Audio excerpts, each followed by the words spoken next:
SBET stock analysis and SBET stock prediction. So in this brief and short 1-minute video, what I'm doing is showing you my exact play.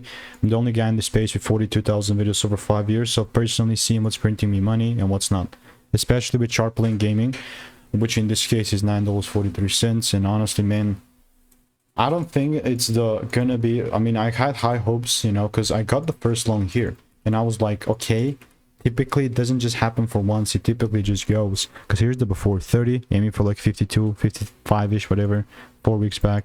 Not only did it deliver, now it's like literally, it crashed. I mean, I saw this and I was like, hopefully give me the second break above 49. Didn't happen. And ultimately, I mean, I'm here to tell you that just a bearish market for me.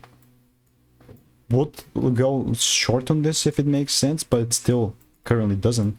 I mean, unless there's a big candle close about 14.22 or some big catalyst, only then I'm probably be bullish. But if you want to stay tuned and want to learn how I'm making 5-10K per month trading, just click the first link in the description, get my free emails and insights. Now I will continue to keep you updated. So goodbye and enjoy.